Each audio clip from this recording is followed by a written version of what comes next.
Hey folks, welcome to Indaba Africa. This is Chris coming to you live from central Pennsylvania on today, November 11th, Armistice Day. Welcome to those who showed up. Appreciate you being here.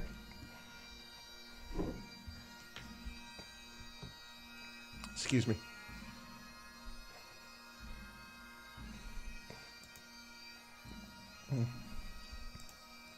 Thanks for tuning in.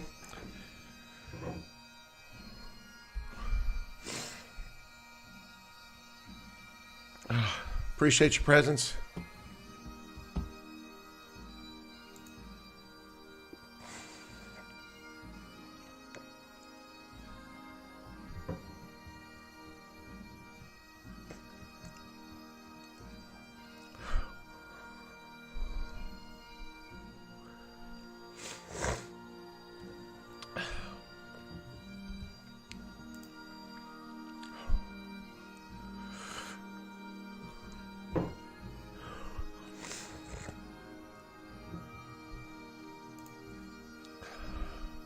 Sorry, I got to pause that. Bit tough. To the true warriors out there, happy Veterans Day.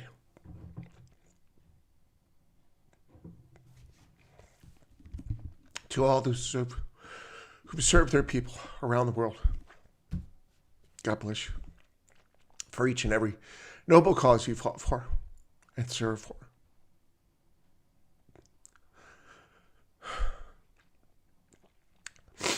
To the keyboard warriors out there who seek to undermine unity, solidarity, brotherhood, nationhood. Begone, you pest, you trolls, you vile leftist, you disgusting, filthy scum of the earth who divide people based on race, physical appearance, immutable traits that they cannot change. You're the scum of the earth. You do not deserve recognition, let alone power. And your compatriots, your fellow travelers in the lamestream, fake stream media will be exposed on a daily basis. Well, folks, sorry about that. My apologies. A little stirred up by the music. Thank you, Brett. Thanks to everybody who's tuned in. Appreciate you being here now. Veterans Day, Remembrance Day, folks. This began with the armistice and the agreement that ended the First World War. The war to end all wars. Remember that, folks? If only that were true. I would never have had to serve in combat. If the war to end all wars had ended all wars. These trite phrases that politicians come up with so often fail us, ladies and gentlemen. So to Commonwealth soldiers around the world, happy Armistice Day to you, Remembrance Day. Well, happy Armistice Day to everyone, especially in Europe, but also not in Europe, folks. It was called the First World War for many reasons. In fact, many troops who fought in the First World War were Africans. Lots of Africans, South Africans, Rhodesians, Ghanaians, Nigerians, Ethiopians. African troops from across Africa fought in France in the First World War. It was a war in the North Atlantic. It was a war around the world. There's a reason it was called the First World War, folks. It involved virtually the entire world in one way or another. Many who sent combatants into harm's way, and many who did not come home. So Armistice Day is celebrated around the world. Remembrance Day is the day, as it's called by Commonwealth countries, to remember those who passed. You see behind me in the basket there is a basket full of poppies. This from the poem from a Canadian who wrote In Flanders Fields at the end of the First World War. The poppy has come to be a symbol of remembrance for those who served and those who perished. Thank you so much for tuning in, ladies and gentlemen. I appreciate your presence today. It's most appreciated. Anybody showed up. I'm grateful that anybody showed up. But thank you so much. Yeah, it's a tradition that seems to be losing its significance. I find it increasingly difficult to find these poppies. When I was a child, the American Legion, the Veterans of Foreign War, but certainly the American Legion, had these all the time. They would raise money by selling poppies for Veterans Day and Memorial's Day. Now when I go to local posts and ask about these things, I get blank stares a lot of times, at least at the American Legion, which is very depressing and sad. We should never forget the First World War and what occurred, the horrors that occurred, or any conflict that's come since then. But poppies, folks, poppies are for Remembrance Day, Veterans Day. Well, thank you so much for tuning in, ladies and gentlemen. Long history of Lawrence says most Afrikaners supported the Germans, many still do. Yes, well, Armistice Day was for everyone, Lawrence, not just for the Commonwealth countries. Armistice Day is the day that the war ended. And, of course, Eric Marie Remarque wrote the famous book, All Quiet on the Western Front, referring to that time. So Armistice Day. Remembrance Day is Commonwealth countries celebrating their combined coalition effort to fight against the Entente powers, the Central Power, And, of course, here in the United States, it is known as Veterans Day and has been for some time now. Let me run a little bit through the history very quickly of Veterans Day. So on the 28th of June, 1919, in the Palace of Versailles, they signed an armistice for a temporary cessation of hostilities. And this went into effect between the Allied nations and Germany. Because Austria-Hungary was pretty much out of it at this point. Went into effect in the 11th hour, the 11th day of the 11th month. Excuse me. And that's why November 11th is the Armistice Day. In November 1919, President Woodrow Wilson proclaimed November 11th as the first commemoration of Armistice Day with the following words: "To us in America, the reflections of Armistice Day will be filled with solemn pride in the heroism of those who died in the country's service, and with gratitude for the victory, both because of the thing from which it has freed us, and because of the opportunity it has given America to show our sympathy with peace and justice in the Council of the Nations." Yeah, so the original idea was to celebrate this. We'll have a brief cessation of activities at 11 o'clock, which is apropos today, folks. My program started at 11 o'clock on the 11th hour of the 11th day, so it was quite apropos for that to be the case. But originally, the intent was for a solemn moment of silence at the 11th hour. I didn't do that at the 11th hour today. The United States Congress officially recognized the end of World War I when it passed the concurrent resolution on June 4th, 1926, with the following words: "Whereas the 11th of November, 1980 marked the cessation of the most destructive, sanguinary, and far-reaching war in human annals and the resumption by the people of the United States of peaceful relations with other nations, which we hope may never again be severed." How sad that was not true.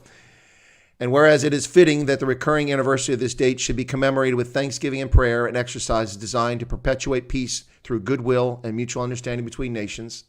And whereas the legislatures of 27 of our states have already declared November 11th to be a legal holiday, therefore it be resolved by the Senate, the House of Representatives concurring, that the President of the United States is requested to issue a proclamation calling upon the officials to display the flag of the United States on all government buildings on November 11th and inviting people of the United States to observe the day in schools and churches or other suitable places with appropriate ceremonies of friendly relations with all peoples." There you go. An act in 1938 made the 11th of November a legal holiday, a legal federal holiday. And It was thereafter known as Armistice Day, but that, of course, changed over time. And it was later, armistice was struck, and the word veteran was put in its place. So there you go. Yeah. So there you go, folks. But the holiday became quite confused in the United States because the 1968 Public Law 90-363, it changed this to intended to make a 3-day weekend, kind of like President's Day, where they shift the day.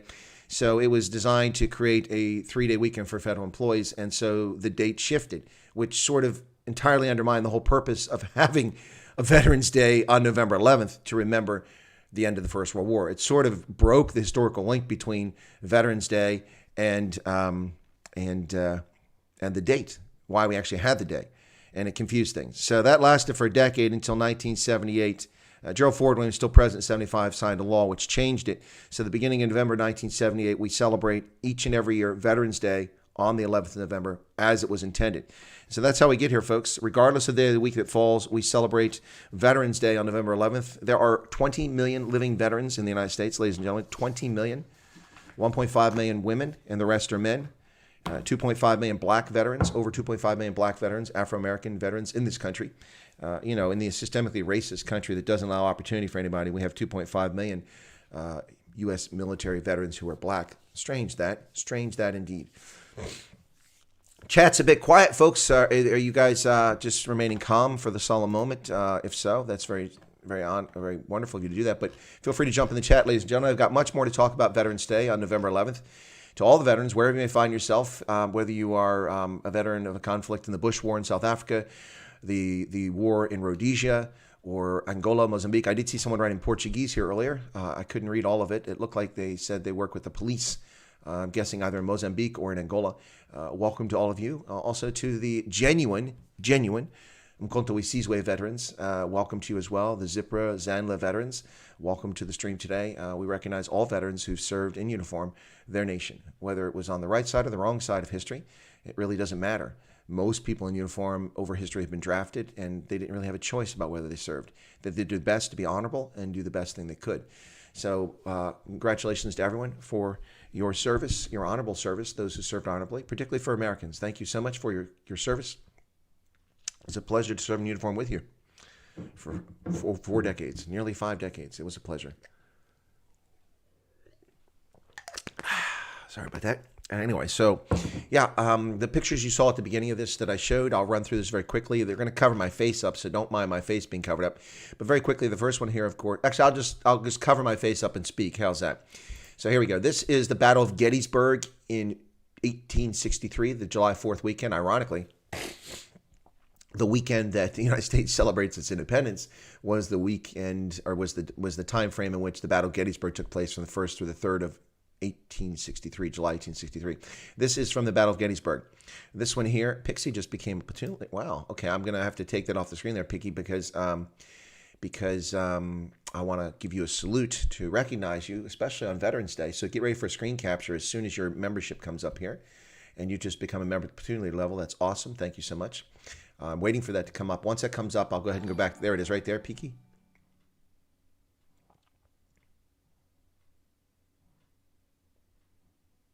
Thank you so much for becoming a member, especially at the platoon leader level. That's awesome. Thank you. Buy a donkey for that. All right, folks, let me go through the pictures. So this is Gettysburg.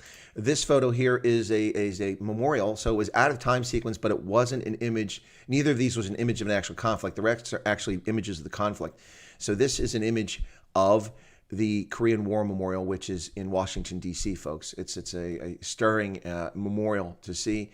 It's quite, especially in the evening as the sunset sets, you see dark figures in the distance as if someone's actually there. It's very solemn. That's the Korean War. This is not far from Colenso, if I'm not mistaken. These are Afrikaner Boer fighters from the Transvaal Republic who are out in the Second Anglo-Boer War in 1899. You see the trenches they've dug and the positions they've taken. This is an image of D-Day invasion in Normandy, 1944, folks. There you go, the invasion of Normandy. See the lighter-than-air dirigibles? Those are up there to keep aircraft from flying over. Also, they're there for reconnaissance and other purposes. See the landing craft, the material being assembled. This is after a beach has been secured. Famous photograph. This is a photograph, of course, an iconic image captured of Iwo Jima as American Marines hoist the American flag on top of Mount Suribachi after they conquered the island. But the battle wasn't over. There were still soldiers or Marines who died in this conflict, and still Japanese, because the Japanese were fanatical holdouts on Mount Suribachi, and getting them out of the caves took some time. But this was famously put up on Iwo Jima. Amazing photograph, an iconic image. I've seen the Korean War Memorial as well. Brad, it is something else. By comparison, the Second World War Memorial is quite disappointing. This is American soldiers, not Marines, but American soldiers at the Battle of Chosin Reservoir. The Americans from Task Force Faith who were cut off, isolated, and outnumbered 20-1 with no resources, no ammunition, in sub-zero temperatures, left to their own devices by callous general officers who were clueless as to what was actually going on, as MacArthur deluded himself into pretending the Chinese weren't there when tons of Chinese were swarming around those men who fought a valiant effort to save themselves at the Battle of Chosin Reservoir. Unfortunately, a vile Navy officer disparaged them, and they got the reputation of being cowards. And for 4 decades, the history of what actually happened with Task Force Faith was buried and covered up by the Department of Defense and by the media. Only in recent years have we uncovered the true situation and the horrifically isolated, short of ammunition, freezing, under constant onslaught, unbelievable courage and bravery of the vast majority of the soldiers in Task Force Faith who did their best and managed to get out. Those who survived this horrific situation will never, ever forget it. We shall never forget them. We should never forget them. Task Force Faith and the Marines of Chosin Reservoir. This is from the Battle of Hue. The Battle of Hue, 1968. Marines defending the historic city of Hue under siege. Another iconic battle.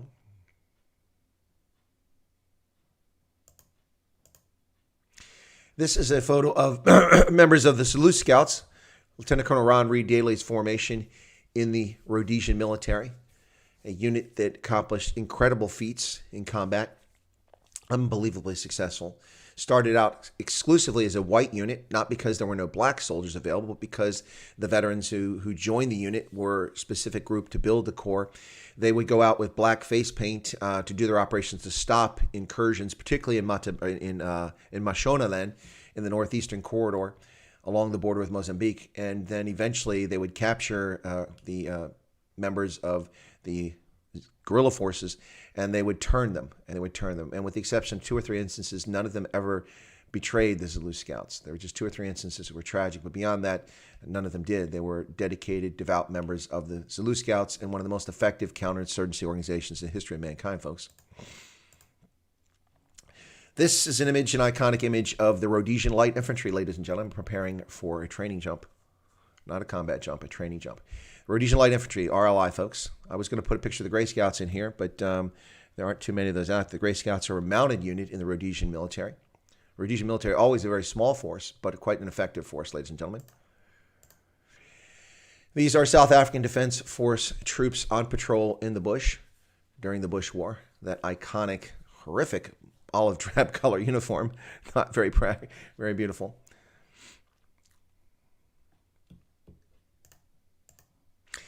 Of course, a South African Defense Force helicopter. There's another photo that I have that I was going to show, but it's a picture of a guy exposing his bum outside from the aircraft. I didn't do that. But here's another image. This one's from the Bush War. And this is in Angola, I believe. This is Angola, yes. And then finally, the last image I have here is an M1 Abrams tank during the Gulf War after the Battle of 73rd Easting in Kuwait. You see the burning oil wells in the background there? That's what I was rolling around in, folks, back in the day. Now, I wasn't a tank crew member, but I did find myself on those tanks periodically, but also on armored vehicles in the first Gulf War.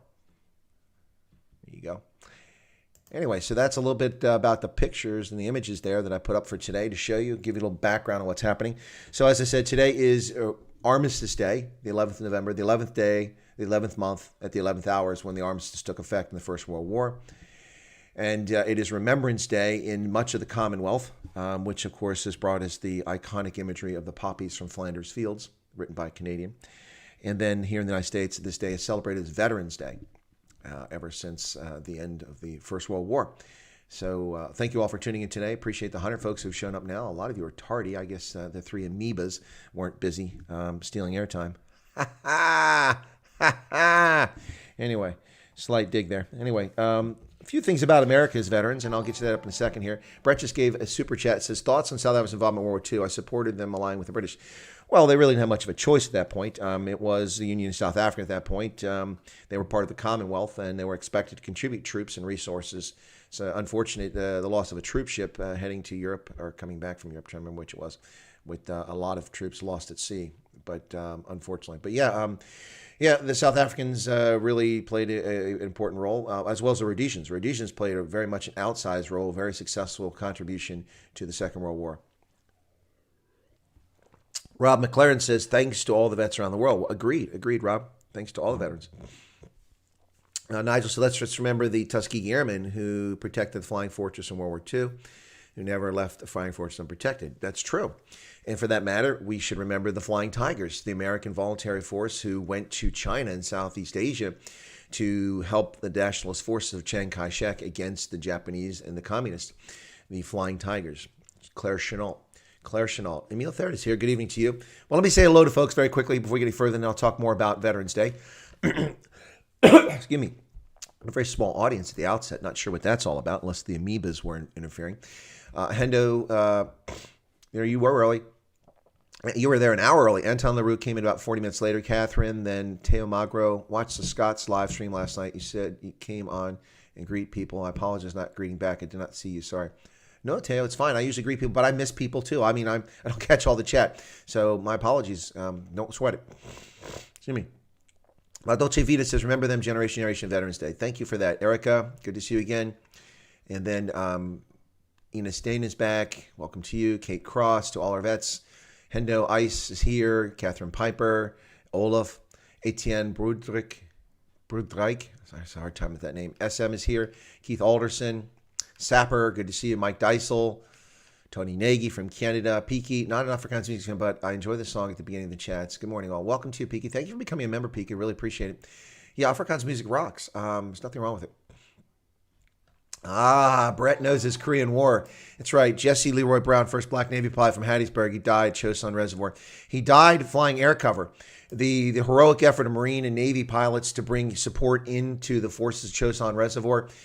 Jesse Leroy Brown was hit. He radioed to his wingmate that he was going down, and he crash landed, and they weren't able to get in and find him, and they did see his aircraft hit the ground, and there's an interesting story if you go look up Jesse Leroy Brown and the story of his heroic actions at Chosun Reservoir. It would be quite a fascinating story to take a look at. I'm not going to spend time talking about his specific case today, but Brett is spot on. Jesse Leroy Brown, quite a heroic effort on his part, and one of our early black aviators in the U.S. military, a Marine pilot, if I'm not mistaken. He was. Oh, he's Navy pilot. Sorry, for some reason I thought he was a Marine pilot. He was a Navy pilot. That's correct. But our Navy and Marine pilots did the best they could to provide air cover and also to drop supplies. Unfortunately, because of the quickly shifting lines, especially on the east side of the reservoir where Task Force Faith was located at, that unit wound up. Oftentimes, their supplies were dropped behind lines with the Chinese because the Chinese had advanced. It was such a precarious situation, and not many supplies got through because of the horrific weather. So the Navy and Marine pilots did an unbelievable job trying to provide support and cover for those on the ground in a desperate situation. Thank you for the super chat, Brett. Anna Marie Nell is here. Hello, Anna Marie. Good to see you. I take it you're taking a break from your honeymoon celebrations. Welcome to you. Ice loves the bagpipes. So do I. Morado 8310, John DeClerc, the most beautiful instrument ever. Goosebumps. Yeah. Moaning Cats is a pretty interesting device. Croy says, thank you for your service. You're welcome, Croy. I'm way behind the chat. I'm trying to catch up. Thank you for being here. Lawrence, I said hello to you. Eric, Ashley, hello to you. Hank and Nigel, and what else we got here? And then Andrea Barranquilla de Silva, and Police. Obrigado. I got that. Yeah, okay. Well, thank you for being here. Sorry, I'm not good with Portuguese. Shack Dwellers here. Kate Cross, good to see you there. And Lox Trimmon, welcome to you. Marius Appel. And let's see, Croy, I said already. Sharon Westfall, good to see you there. Let's see, Peaky, you're welcome for my service, my pleasure. Ice says you're a champion, a brother. Thanks, Ice. Thanks. They say bagpipes brings up more emotions than other instrument. Yeah, I think so, because we're all upset about the cats being tortured inside the bag. We think it's cruel and inhumane.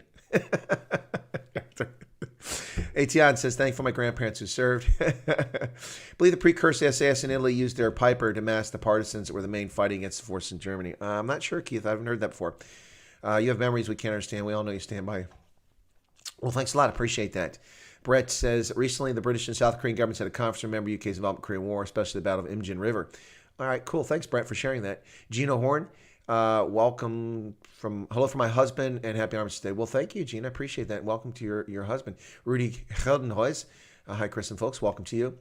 And Boris Johnson wants to remember the British Indian Army Service World War II, the largest volunteer force of World War II. Yeah, the British Indian Service also fought in the First World War. In fact, they were the ones who Colonel Paul Lettow von Vorbeck gave a big spanking to at Tanga at the beginning of the First World War.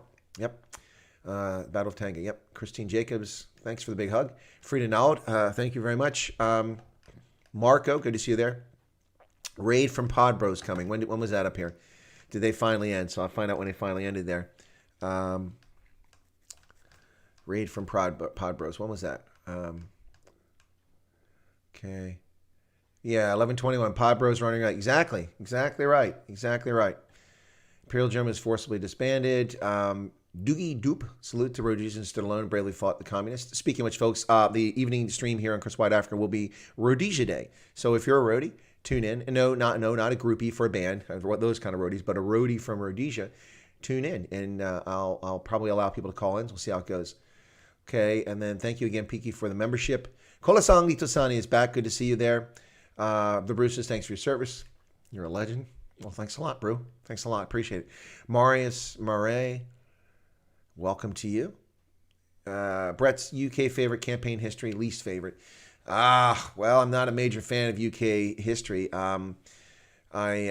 Most of my interest in UK battles is way back, before Hastings and things like that, when the Vikings were doing conquering and stuff like that.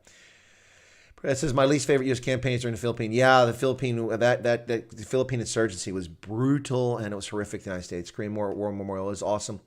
Flags of Our Fathers and Letters from Iwo Jima, 2 excellent movies, also both by Clint Eastwood. Funny that, fantastic ones. Olo says the Day of Sorrow reminds us that we live in a broken world full of broken people, some more than others, and politics driving this brokenness into war. Yeah, you're right, Olaf, as well as not only that, but also these warmongering keyboard warriors who are, hey, it's a line in the sand, Rockenfell, enough is enough, we're going to stop this. Okay, well, thank you for your contribution. Please take a seat over there in a timeout, maybe a sedative to calm you down. Let the rational adults in the room deal with the situation. Thank you very much. Those who actually recognize the horrors of conflict, those who actually have experienced it. And if you haven't experienced, you can recognize the horror of it. No. You don't rush to war because your emotions take control of you. You do not do that. That's what leftists do. They run into the streets and beat people because they're emotional midgets. Annette Beckett, got my puppy, my dad's uncle in that war. My grandfather's World War I. Oh, Poppy. I said puppy. Thank you, Annette. Got your puppy. Thank you for having your poppy. Yeah, your dad's uncle in that war, grandfather's World War I. That's awesome, Annette. Thank you for sharing. I visited the home of the Kaiser called Huisdom in the Netherlands to pay respects. Yeah, the Kaiser abdicated and wound up living in the Netherlands. I'd never visited his house there. Thanks for sharing that, Lawrence. Trans-conservative waifu is back. Good to see you again. Marauder 8310. I can look at old war photos for hours. I have lots, but we're not going to spend the whole time doing that. Brett, first black naval aviator from Hattiesburg, fought in Chosin Reservoir. Yep. Must comment on the Battle of Salt River 1510 when the Portuguese tried to colonize South Africa but got defeated by the Khoisan. Kolasang, I've talked about the Battle of Salt River on a previous stream, and you also asked me about it once before. Yeah, I did talk about that. The Portuguese did get spanked pretty badly, but it wasn't just Portuguese. The Dutch also got spanked by the Khoisan a few times. Unfortunately, in the end, for the Khoisan, it didn't go their way, beside a couple tactical victories. What else? Vutsarko is here. Good to see you. Nigel, Chris, let's remember. I already did that one. Okay. My cousin, a member of the Scouts, had Mugabe in his sights and was waiting for the firewood, but Smith betrayed it. Ooh, are you serious? Are you serious, Bluxem de Boer? What a change of history that would have been if that slimeball piece of oxygen thief disgusting, vile, criminal, racist, bigot, kleptomaniac Robert Gabriel Mugabe had been killed, life would have been much different for Zimbabweans. Probably far better, I would imagine. Trump and Pence just finished a salute. I didn't see that. Okay. And then Craig Seymour, salute. Thank you very much, Craig. Appreciate that. Let's see what else. Ammonia Forster. Erica, fancy seeing you here. General Inflatables enjoyed and cried watching the movie Fury. I haven't seen that one. A great-great-great-grandfather headed up the siege of Mafeking, phoned Baden-Powell to make fun of him. Are you serious, Jack Dweller? Well done. Well done. Chris Norrie says, I must say the bagpipes are quite hard to learn to play, and even if they're just 9 notes, true. Brett says his least favorite UK campaign was the Boer War. I think it's one of the most disgraceful campaigns for the Brits. Nigel Soden, what's the price of a Flanders poppy? Well, here in the U.S., that's a dual-edged question there, Nigel. But taking it as on face value as the price here in the U.S., the veterans organizations take donations. So for my poppies, I gave $5 to the American Legion for veterans. So I gave $5 for them. But of course, I think you're referring to the price in blood and loss of life. Moira Jansa van Ensburg, are you covering President Ramaphosa tonight? Yeah, I will. What time is he on? Because if he's on at the same time that I'm doing the Rhodesia thing, I've already committed to doing the Rhodesia celebration, so it's going to be unfair to people that want to tune in for that. So, Cyril decided to wake up and pretend to be president for a day. I can't predict those things because it happens so seldom. So very seldom does Cyril Ramaphosa pretend to be president. He's too busy hiding out in his palace there on the north side of Pretoria on the ridgeline. Yeah, Nigel the Bruce says, no price, you earn it. My dad was captured at the age of 18 in the Western Desert, spent 4.5 years as a prisoner of war, first in Italy, then in Germany, then in Poland. He weighed 80. Oh, my God, Neil. Oh, my God. Wow. Wow. So glad he survived, Neil. So you'd be here today to share that story with us. Yeah. The Rhodesians went to war in short pants. Yeah, they did. They did. Brett says, got to go watching Chinese film God of War. Okay, catch you later. Yep, Chris Norway. Okay, Shakhtar, Sarah Elof, grandson of Paul, my great-great-grandfather. Okay, cool. Well, 5G. Wow. Game Bread, good evening. My grandfather was German and grandmother Australian. Imagine the conflict in the household. Yeah, no doubt about it. Rudy Heldenhuis. Okay, and I've caught up with the chat finally. Thank you all so much for this. So let me talk a little bit about veterans, folks. I'm going to put this up on the screen, infographic here, just to share this with you very quickly. So we can talk about some of the things here in veterans. This is about America. I don't have data for veterans around the world, but this is here in the U.S. So let me talk about that, folks. This is from the Veterans Administration, and it's veteran projections, populations from this year and through 2040 based on a 2018 model. So in 2020, there are 20 million veterans, and you can see that they are the generation born from 1900 to 1926 have all almost passed from this earth now. You can see a little tab over here, people born in 1901, 1926. There's only a very small number of people alive that were born in 1926, but they are here. And then you have the silent generation, 27 to 45, who were not involved in the conflict. Those are the veterans in the brown spot there on the right-hand graph. Then you have the baby boomers, 46 to 64, which I fall squarely into, well, not squarely, but just the end of. Then you have Generation X. Then you have Generation Millennials and the Centennials, those born after 96. And so you see the breakdown. And as we go forward, you'll see that the population, which I said, the baby boomers, remains the largest 10 years from now and is still the largest in 2040, but is second largest group there. So that's the veterans population here in the United States. Here you go. Gulf War veterans are currently 50% of all war veterans. We comprise 50% of all. Well, almost 50%. It says 8 million. So there's 20 million veterans, so it's not quite 50%. They're going with a figure of 17 million veterans. It's actually 20 million. And these are the states where they live. If you look at that map on the bottom-hand side there, you'll see that Pennsylvania, where I live, is one of the largest. If you look over here on this chart, in 2020, Pennsylvania has the fourth highest number of veterans. California, Texas, Florida, Pennsylvania, and Ohio are the largest number of veterans in this country. And then Pennsylvania will fall to sixth by 2030 and fall to eighth by 2040. So you see that we have over 300,000 World War II veterans who are still alive, over 1 million Korean War veterans, and 6.2 million Vietnam-era veterans who are still living this day, folks. So that's here in the United States. Just a quick look there at what's happening with the number of veterans we have. So here's a few things to talk about veterans and the veteran population in the United States that we can just discuss this very quickly here. So as I just showed you, the profile of veterans is changing. Those from which conflict, of course, this is a natural progression as time passes. People come and go from the planet, but also the age of veterans is shifting. Today, the average age of veterans, most veterans are actually between the age of 50 and 69. That's 39% of all veterans. But by 2045, that will be only a third of veterans. You'll see evenly spaced out because you have 1/3 under 50, 1/3 50 to 69, and 1/3 over 70. So ethnicity, today, the 77% of all veterans are white, and 7% are Hispanic, 12% are black. But by 2045, and that's roughly in line with actual populations, except for Hispanics, because a lot of Hispanics are considered white and Hispanic. So if you fly that across, but it does make sense. Blacks, about 13.5% of the population, make up 12% of veterans.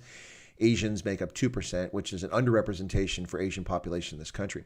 Ethnicity in 2045 will be 64% white, 13% Hispanic, 16% black. So blacks will be, I don't know what the composition is projected to be in 2045, but whites, who are currently 3/4 of the population, will represent only roughly 2/3 of its veteran population. So there you go.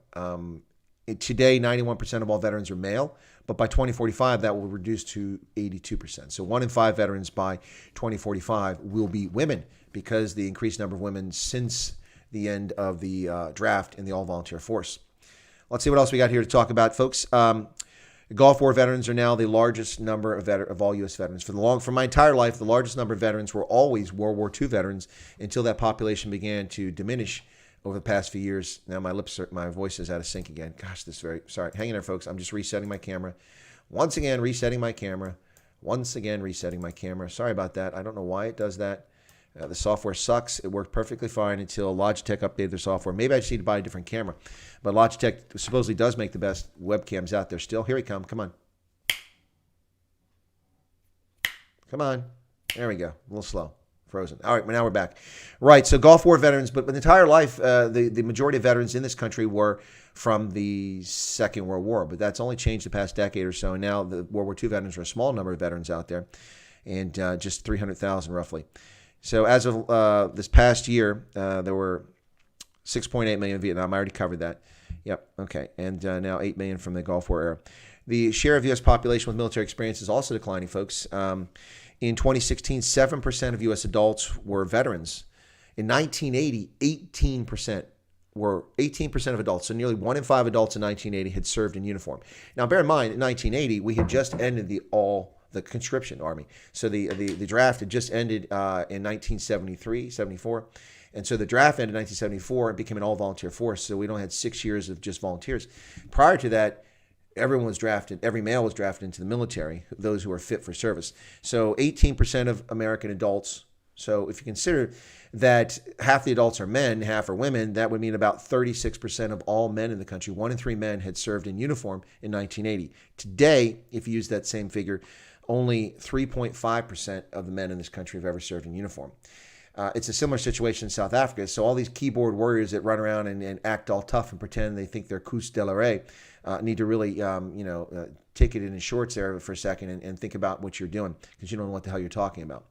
Now veterans, of course, are people who served at all times, not just in combat. But yeah, we are down to 7% of the adult population in this country have actually served in uniform in this country. That's going to decrease even further as we go forward in time. The demographic profile of veterans is also changing next few decades. As I talked about, the number of women will double as a percentage from 9 to 18%, the number of women who will be veterans as we go forward 2045. So male veterans will drop as a percentage, but not actual numbers. Yeah, so we'll see what happens there. And then there are fewer veterans in Congress, ladies and gentlemen. Hardly a surprise. In 1969, there were 81 members of the Senate. Nigel just in a super chat, please buy a poppy next time you're near a veteran's place of rest. Place it where it will represent to all those who died in service for their country. Thank you very much, Nigel. It's very kind of you. Appreciate that, Nigel. And a good sentiment for everybody to pay attention to there, folks. Yeah, so in 1975, 81 members of the 100-member Senate were veterans. Now, remember, we had conscription and we had World War II. So a lot of people who were in the Senate in 1975 would have been young men in the 1940s and likely would have served in uniform in the Second World War or in Korea. So 81 members of the Senate were veterans. In the House of Representatives, we had about 71 members in 1975. So out of 435, 70 were. In 2017, there were just 20 members of the Senate who'd served in uniform and 19 members of the House of Representatives. So what we have today is a House of Representatives full of disgusting, vile anti-Semites like Alexandria Ocasio-Cortez, Ayanna Pressley, Ilhan Omar, and all these disgusting leftists who undermine our government with their fantasy leftist narratives about what this country is about, telling fairy tales and distortions about what this country is all about, calling us a systemically racist society, lying to American people. And we have a country full of morons who have no education and limited capacity to think critically, who actually believe the drivel and the sewage that comes out of their vile anti-Semitic mouths. Yeah, exactly right. They would never serve in uniform. In fact, the privilege that they have to run their foul mouths and denigrate this country is given to them by the sweat, the tears, the blood, and the loss of life, and the horrific memories that veterans in uniform must endure so that they can be the vile, disgusting creatures they are and get elected by idiotic people who have no concept of what governance is all about. Have I expressed my views openly and clearly there?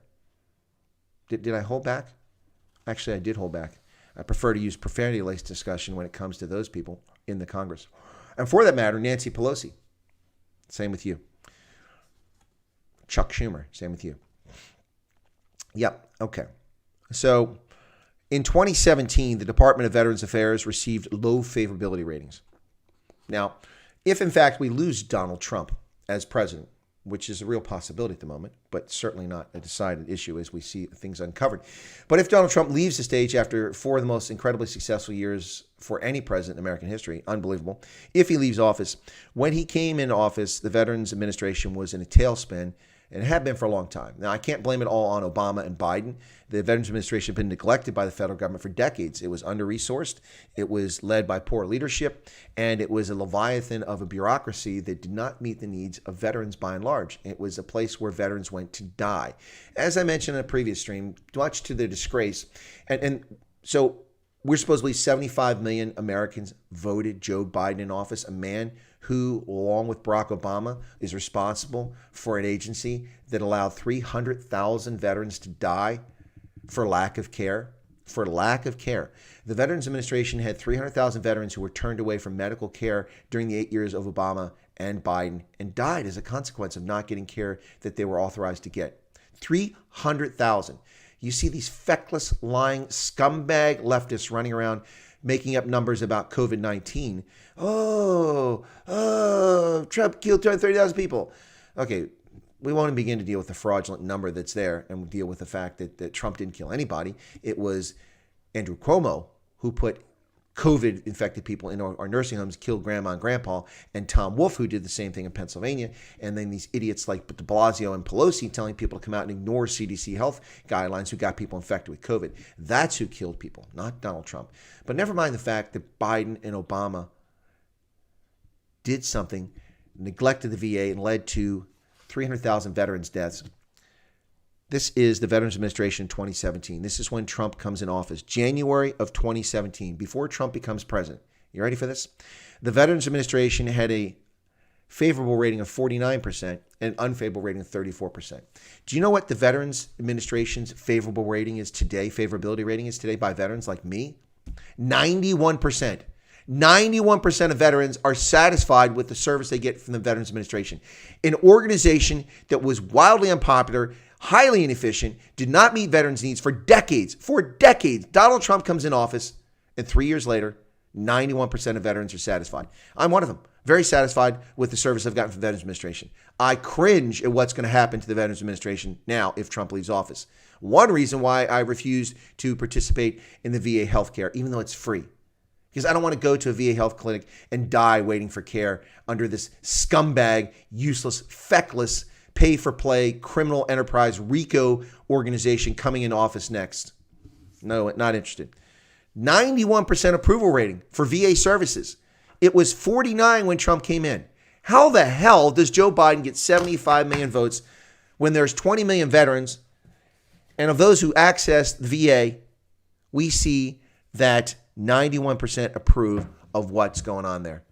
Seriously, give me a break. Hang on a second, folks. Let me rant fully loaded. Yeah, the rant's loaded, but I'm not going to do it because I'm showing solemn respect for the day. I'm going to try to do that. I need to see because I have a message here.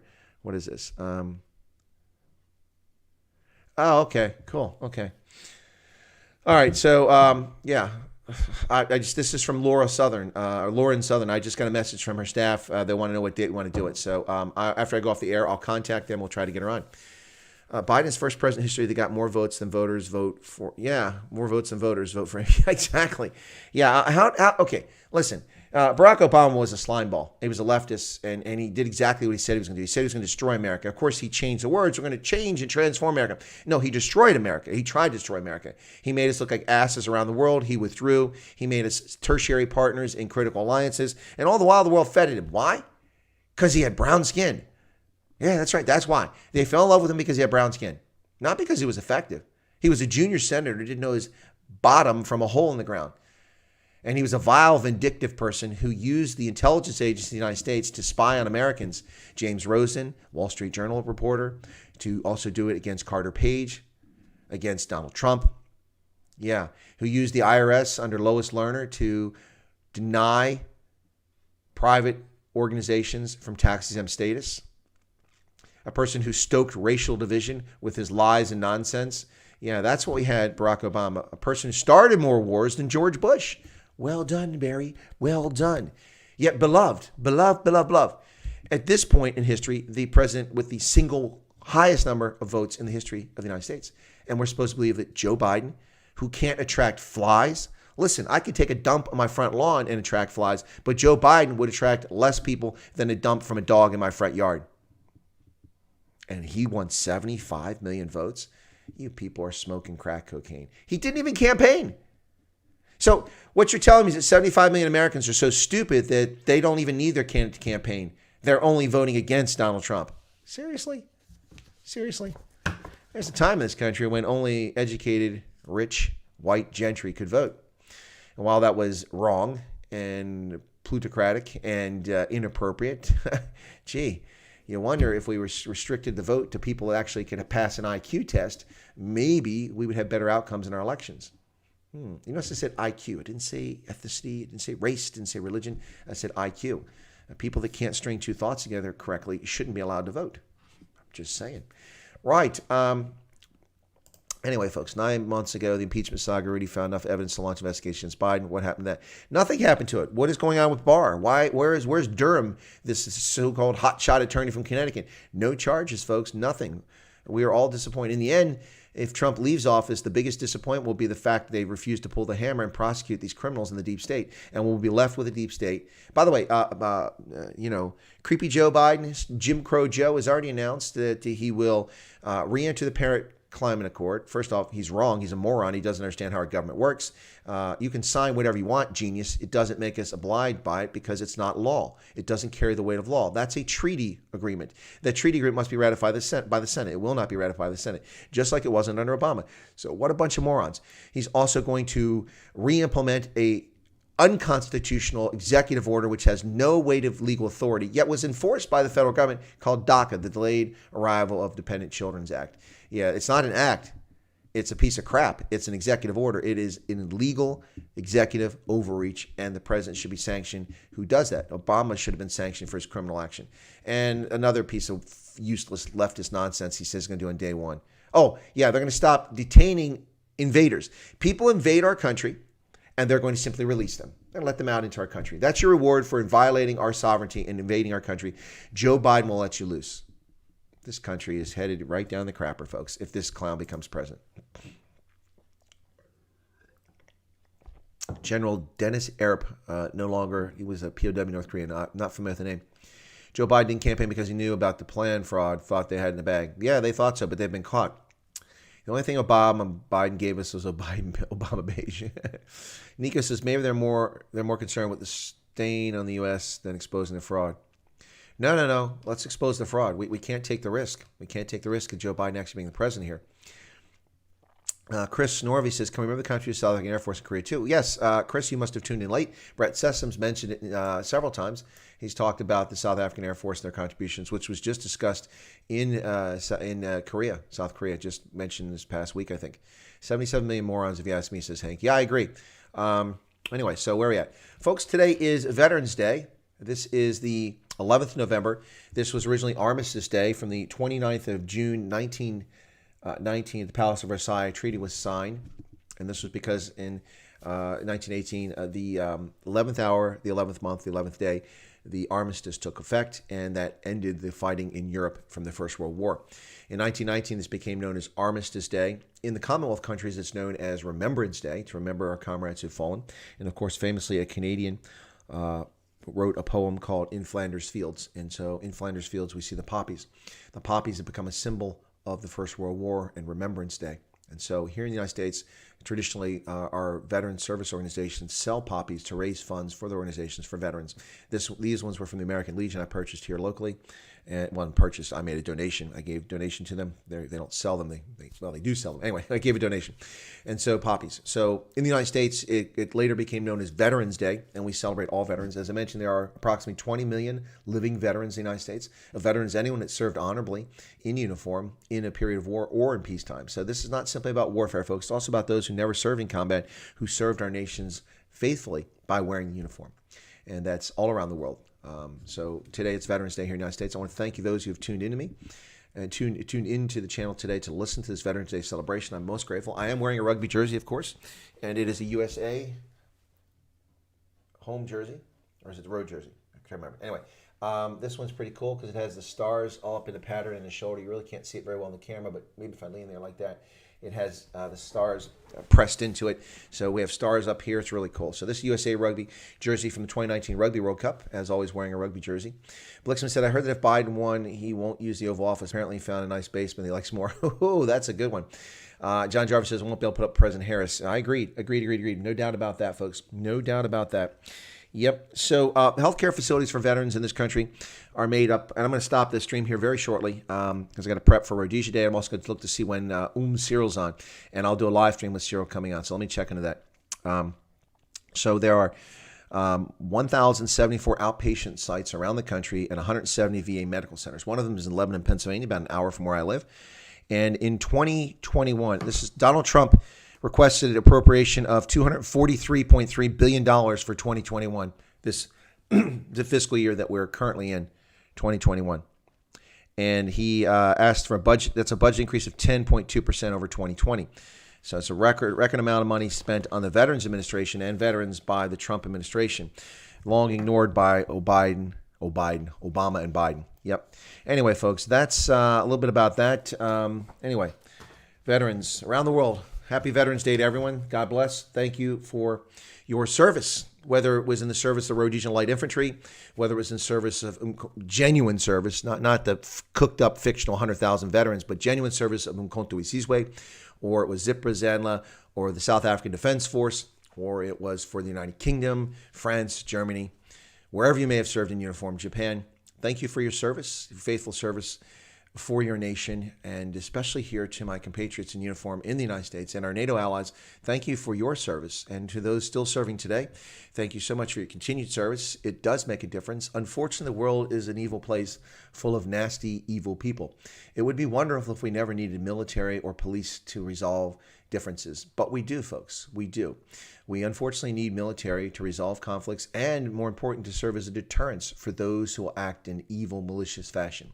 Deterrence does not always work, and so we must be prepared for the day in which we actually have to use force of arms to compel a malactor to behave themselves.